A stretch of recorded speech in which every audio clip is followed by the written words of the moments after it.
When you think of the biggest city on Earth, what comes to mind? Well, the answer is Tokyo. It's a place so mind-bogglingly huge, it's almost impossible to wrap your head around it. The real question is, how on earth did it get so big? Okay, let's just start with a number. 41 million. That's how many people live in the greater Tokyo area. To put that into perspective, that's like taking the entire population of Canada and cramming them all into one city. It's just staggering.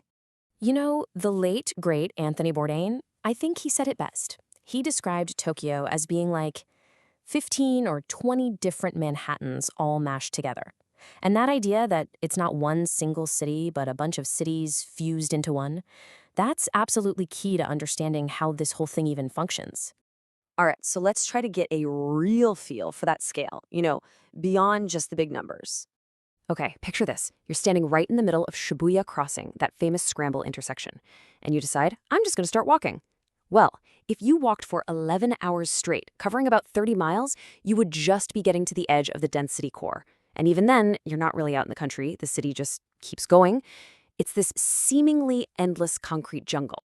So that leads to the obvious question, right? How does a city this massive even work? How do 41 million people get to work, eat, and live their lives every single day without the whole thing just grinding to a halt? Well, the answer, the absolute lifeblood of this megacity, is hidden just beneath your feet. We're talking about the world's most extensive, most complex, and probably most efficient rail network ever built. Honestly, this is the system that makes Tokyo possible. To really get this, let's look at some other big cities you might know. You've got Los Angeles, with a few lines here and there. Rome has a pretty small network right in the center. Delhi's got a nice modern system that's getting bigger. They're all impressive in their own right. You can look at their maps and pretty much understand what's going on. Okay, but now let's overlay the Tokyo rail network. And yeah, what you're seeing now, it's not even in the same league. This isn't really a map anymore, is it? It looks more like the motherboard of a supercomputer or a crazy spider web. It is just an absolute explosion of lines covering every single inch. And to really feel the intensity of that, let's just zoom in on one station, Shinjuku Station. It's officially Guinness World Record certified, the busiest train station on the planet. Think about this. Every single day, the same number of people as the entire population of Los Angeles passes through this one station.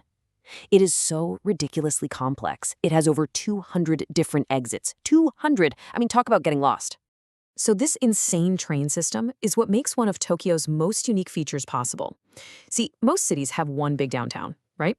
Tokyo doesn't. It has a bunch of them. And what's wild is that this wasn't really planned out. It just happened.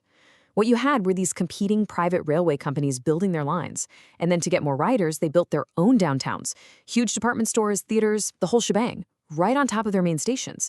So they basically created these multiple city centers all on their own. So you can just hop on a train and boom, in a few minutes, you're in Akihabara, the famous electric town. It's this incredible buzzing hub for all things video games, manga, anime. It's the heart of Japan's otaku culture, right there on the streets. Then another quick ride and you're in Harajuku. This place is the absolute epicenter of youth fashion and culture. Seriously, if you want to see what trends are going to be huge next year, you just go walk around Harajuku today. And then, for something completely different, you can go to Asakusa, and it feels like you've just stepped back in time. It's the old temple district, full of history, little traditional shops, and these incredible ancient festivals. And of course, you've got Ginza. This is the high-end luxury capital. I'm talking a Uniqlo that's 12 stories tall. Every high-end department store and luxury brand you can think of is right there. Each one of these places feels like the center of its own city because, well, in a way, it is. But you have to ask, where did all this come from? This sprawling, futuristic super city didn't just pop up out of nowhere. Go back 400 years, and this was all just a quiet little fishing village. So what happened? To get the full picture, we've got to go back to the very beginning, back when it wasn't even called Tokyo. Its original name was Edo. Okay, so here's the history in a nutshell. Back in 1603, the new shogun, the military ruler of Japan, decided to make this little village, Edo, his capital.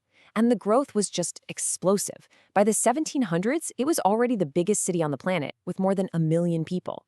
Fast forward to the mid-1800s, it gets renamed Tokyo, which means Eastern Capital, and it kicks off this whole new phase of super-fast industrialization. So why there? Why did it grow so incredibly fast? Well, a couple of big reasons. First, all the political and economic power of the entire country was suddenly focused in that one spot. And second, the location was just perfect.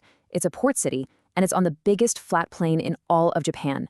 That made it super easy to grow food and get it to all the people who were flocking there. So that crazy growth really set the stage for Japan's big economic miracle in the 20th century. But let's jump to today, because how the rest of the world sees Tokyo has done a complete 180 in just the last few decades. I mean, go on social media right now and you will find tons of videos from tourists, especially from the US, all saying the same thing. Wow, Tokyo is actually cheap, which is kind of weird, right? Because for decades, it had the reputation of being one of the most expensive places on the planet. Yeah, the difference is night and day. If you go back to the 80s and 90s, Japan was seen as this unstoppable economic machine. People in the West were genuinely worried about being left behind. But today is a different story. Japan's had decades of a stagnant economy and salaries that haven't really gone up. So for a tourist coming in with a strong US dollar, yeah, it feels cheap. But that's not necessarily the reality for the people who actually live and work there.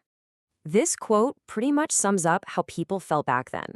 There was this real feeling in the air that the Cold War is over and Japan won. It's pretty wild to think about, and it's a huge reminder of just how fast the world and how we see it can change. So in the end, Tokyo is the city of amazing contrasts, right? You've got ancient history smashed right up against hyper-futuristic tech. Mind-bending size, but with this incredible sense of order. Decades ago, it figured out the puzzle of the megacity, long before anyone else even had to.